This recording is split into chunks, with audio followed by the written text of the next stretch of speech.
Acts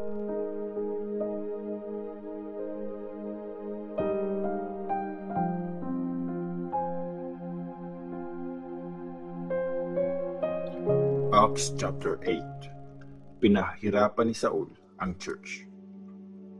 Nagbigay ng approval si Saul sa pagpatay kay Stephen. Nung araw ding yon, nagsimula ang matinding pagpapahirap sa church sa Jerusalem. Kumalat sa mga probinsya ng Judea at Samaria ang lahat ng mga disciples except ang mga apostles. Inilibing si Stephen ng mga tapat na lingkod ng Panginoon. Grabe ang iyak at lungkot nila dahil sa pagkamatay niya. Si Saul naman, sinikap niyang sirain ang church. Pinuntahan niya ang bawat bahay at kinaladkad palabas ang mga disciples, lalaki man o babae, at pinakulong niya sila. Pinreach ang magandang balita sa Samaria. Pinreach ng mga nagkawatak-watak na disciples ang magandang balita sa lahat ng lugar. Pumunta si Philip sa city ng Samaria at pinreach niya sa mga tao doon ang tungkol sa Christ. Nung narinig ng mga tao si Philip at nakita nila ang mga himalang ginawa niya, pinakinggan nilang mabuti ang mga sinasabi niya. Sumisigaw na lumabas ang mga masasamang espiritu mula sa mga tao at maraming pilay at lumpo ang gumaling. Kaya tuwang-tuwa ang mga tao sa city na yon. May isang lalaki doon, si Simon. Dati siyang gumagamit ng magic at napapabilib niya ang mga tao sa city ng Samaria at sinasabi niyang dakila siya.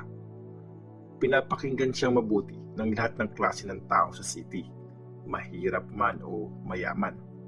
Sinasabi nila, siya ang kapangyarihan ng Diyos na tinatawag na ang dakilang kapangyarihan. Pinapakinggan siyang mabuti ng mga tao kasi matagal niya napabilib ang mga ito sa magic niya. Pero nung naniwala ang mga tao sa mensahe ni Philip, yung magandang balita tungkol sa kaharian ng Diyos at kay Jesus Christ, nagpabaptize sila, mga lalaki at babae. Kahit si Simon mismo, naniwala rin.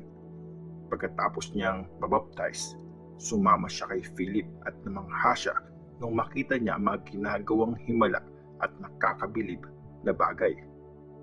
Nang marinig ng mga apostles sa Jerusalem na tumanggap ng salita ng Diyos ang mga taga-Samaria, pinadala nila doon sina Peter at John. Nung dumating ang dalawang apostles, pinagpray nila ang mga Samaritans na makatanggap ang mga ito ng Holy Spirit kasi hindi pa bumababa ang Holy Spirit sa kahit isa sa kanila. Nabaptize pa lang sila sa pangalan ng Panginoong Jesus. Pinatong nina Peter at John ang mga kamay nila sa mga Samaritans at tumanggap ang mga ito ng Holy Spirit. Nakita ni Simon na tinatanggap ng mga disciples ang Holy Spirit pag pinapatong ng mga apostol sa mga kamay nila sa mga ito. Kaya inalok niya sina Peter at John ng pera. Sabi ni Simon, bigyan niyo rin ako ng ganyang kapangyarihan para makatanggap ng Holy Spirit ang kahit sinong mapatungan ko ng kamay. Pero sinabi ni Peter sa kanya, mapunta ka sana sa impyerno kasama ng pera mo. Kasi iniisip mo na mabibili ng pera ang regalo ng Diyos.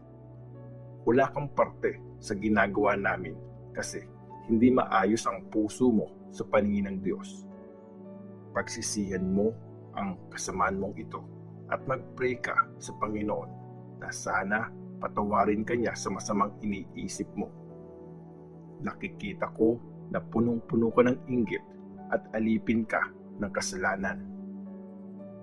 Sumagot si Simon, please, ipag-pray niyo ako sa Panginoon para hindi mangyari sa akin ang mga sinabi niyo. Pagkatapos nilang i-share ang nalalaman nila tungkol sa Panginoon at i-preach ang mensahe niya, bumalik sina Peter at John sa Jerusalem. Habang nasa daan, pinreach nila ang magandang balita sa maraming bayan ng Samaria. si Philip at ang Ethiopian official. Sinabi ng angel ng Panginoon kay Philip, "Mag-ready ka at pumunta sa south. Doon ka dumaan sa kalsada na galing sa Jerusalem papuntang Gaza." Hindi na dinadaanan ang kalsadang yun ngayon, kaya nag-ready si Philip at umalis. Sa kalsadang yun, may isang Ethiopian na eunuch. Isa siyang official na in charge sa kayamanan ng reyna ng Ethiopia. Nanggaling siya sa Jerusalem para sumamba. Pauwi na ang eunuch at pinabasa niya ang libro ni Isaiah habang nakaupo siya sa kalesa niya. Sinabi ng Espiritu kay Philip, "Sabayan mo ang sasakyan na yon." Kaya hinabol yun ni Philip at narinig niyang binabasa ng official ang libro na sinulat ni Prophet Isaiah. Tinanong niya ito, "Naiintindihan mo ba yung binabasa mo?" Sumagot ang official, "Paano ko ito maiintindihan kung walang mag-e-explain sa akin?" Kaya pinasakay niya si Philip sa kalesa at pinaupo sa tabi niya. Ito yung part ng scripture na binabasa niya. Tulad ng isang tupa na dinadala sa katayan at tulad ng isang batang tupa na tahimik habang inaahidan, hindi siya umimik. Pinahiya siya at hindi siya binigyan ng hustisya. Walang magkukwento ng tungkol sa lahi niya kasi pinatay na siya. Tinanong ng official si Philip, "Sabihin mo sa akin, sino ang tinutukoy ng prophet? Sarili ba niya o may iba pa?" Kaya sinimulang i-explain ni Philip ang magandang balita tungkol kay Jesus mula sa part ng scripture na yon. Habang nasa biyahe sila, nadaanan nila ang isang lugar na may tubig. Sinabi ng official, "Ayan, may tubig dito. Pwede akong mabaptize dito, di ba?" Sumagot si Philip, "Pwede kang mabaptize kung naniniwala ka ng buong puso." Sinabi ng official, "Naniniwala ako na si Jesus Christ ang anak ng Diyos." Inutos ng official na ihinto ang kalesa. Bumaba silang dalawa, pumunta sa tubig at binaptize ni Philip ang official. Nung umahon sila sa tubig, biglang kinuha ng Espiritu ng Panginoon si Philip. Hindi na nakita ng official si Philip, pero masaya siya nagpatuloy sa biyahe. Napunta si Philip sa Azotus. Tapos, pumunta siya sa Caesarea at pinreach niya ang magandang balita sa bawat bayang na daanan niya.